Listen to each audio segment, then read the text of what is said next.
Hello दोस्तों, स्वागत है आपका ग्लोबल ट्रिक्स में। हमने 23 क्वेश्चन देख लिए हैं, अब है 24वां क्वेश्चन। ये जो लिखा हुआ है डेराइव फॉर्मूला, अकेला इसके आगे जोड़ लेंगे, इसके आगे जोड़ लेंगे derive formula for energy stored in a capacitor. अब हम सबसे पहले 11th क्लास पे वापस चलते हैं। 11th क्लास में आपने दो तीन मेथड देखी थी, जिनमें एक मेथड देखी थी ग्राफिकल मेथड, मेरे हिसाब से ग्राफिकल मेथड। और मैं कोशिश कर रहा हूं कि उससे करवा दें, क्योंकि क्या है कि एमपी बोर्ड को तो इस बात से कोई मतलब नहीं कि आपने कैसे किया, अगर आपने सही किया है तो है। और graphical method is the authenticated method, मतलब अगर फिजिक्स में हम बात करें, ऑथेंटिकेटेड मेथड है और इससे कोई दिक्कत नहीं आती। अब देखते हैं अपन। सबसे पहले मैंने क्या किया कि कैपेसिटर लिया, कैपेसिटर के अक्रॉस मैंने लिया और वी पोटेंशियल लगा दिया। वी पोटेंशियल लगाने से क्या होगा, हमने देखा था कि V is proportional to Q। आपने देखा था ना, Q is proportional to V, Q is equal to CV हो गया था जो उस टाइम पे। तो Q इज प्रोपोर्शनल, या कैसे भी उल्टा सीधा कैसे भी करके लिख लीजिए। तो क्या होगा कि जैसे आप V बढ़ाएंगे उसी रेशियो के हिसाब से धीरे धीरे धीरे Q बढ़ेगा, और एक पॉइंट आएगा जब बढ़ के वैल्यू कितनी हो जाएगी, Q हो जाएगी ये। तो let V voltage applied across electrodes, electrodes मतलब जो ये दोनों पट्टियां होती हैं of capacitor, then charge is increase from 0 to Q। ये 0 से बढ़ के कहां पहुंच गया, Q पहुंच गया, ये हिसाब किताब।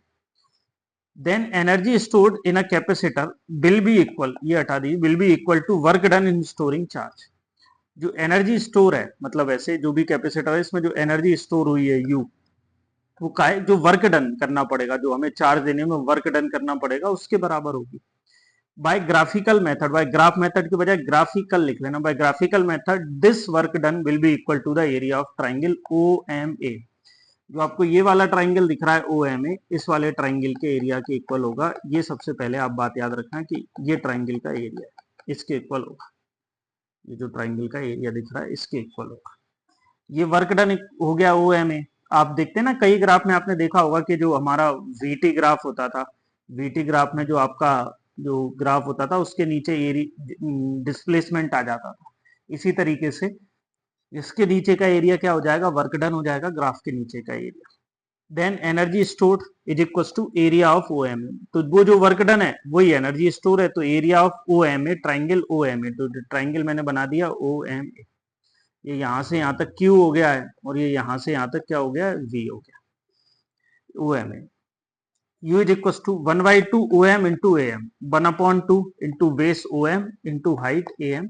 मैंने 1/2 इंटू बेस इंटू हाइट ये लगा लिया। बेस कितना है, V है, तो बेस की जगह मैंने V रख दिया, ये V रख दिया। इंटू हाइट की जगह कितना है, Q है, तो हाइट की जगह Q रख दिया, ये हिसाब किताब है। तो U is equal to 1/2 into Q into V। ये आपका क्या हो गया, ये आपने जो है निकाल लिया, U की जगह क्या आ गया, 1/2 इंटू क्यू इंटू वी।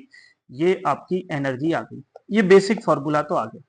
सीधा सीधा आपको क्या करना है, एक बार और सुन लीजिए। ग्राफ बनाना है, उसमें V लगाना है, Q तक ले जाना है उसको। तो Q हाइट हो गई, V ये हो गया। इसका एरिया निकालेंगे 1/2 इंटू वी इंटू क्यू, या Q इंटू वी एक ही बात है। ये आपका क्या आ जाएगा, ये आपका एनर्जी स्टोर्ड आ गई। बस इतना सा काम करना है, कुछ भी नहीं करना। और वैसे आप एल्जेब्रिक मेथड से निकालने जाएंगे तो थोड़ा सा दिमाग लगाना पड़ेगा, इसमें काम आसान हो जाता है, बिल्कुल ही आसान हो जाता है। अब अपन आगे चलते हैं। बट वी नो दैट, अब हमें क्या पता है, Q is equal to C B. और ये कहां से पता है वो आपको पता ही है, मैंने शुरू में ही बताया था कि ये Q is equal to C V, capacitance की डेफिनेशन से ही आया, ये फॉर्मूला याद ही कर लीजिए। सी बी हो गया, तो इस Q की जगह मैं सी बी रखे दे रहा हूं, तो क्या हो जाएगा, 1/2 सी बी इंटू वी, ये हो गया। तो मैंने ये रख दिया, और ये हो गया U is equal to 1/2 C V square.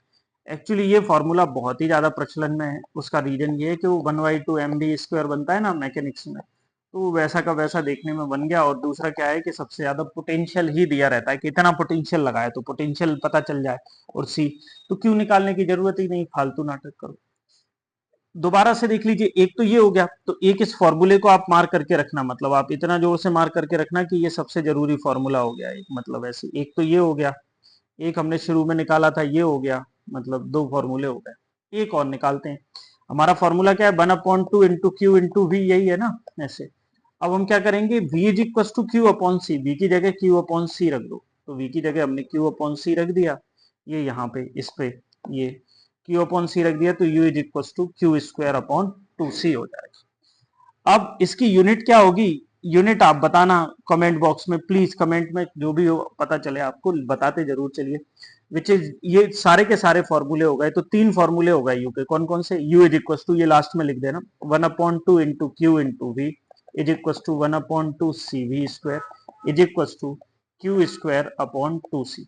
ये 3 फॉर्मूले हो गए, तीनों के तीनों फॉर्मूले आपको याद रखने हैं। ये which is required formula, which is required formula. मेरे हिसाब से आपका काम हो गया है, और प्लीज चैनल को सब्सक्राइब कर लीजिए, और जितना हो सके उतना ज्यादा शेयर करिए। शेयर करने से हमारा काम बनेगा, और जितना ज्यादा आप हमारा काम बनाएंगे, हम आपके काम को और भी आसान करते चलेंगे। मिलते हैं नेक्स्ट लेक्चर में, तब तक के लिए थैंक यू।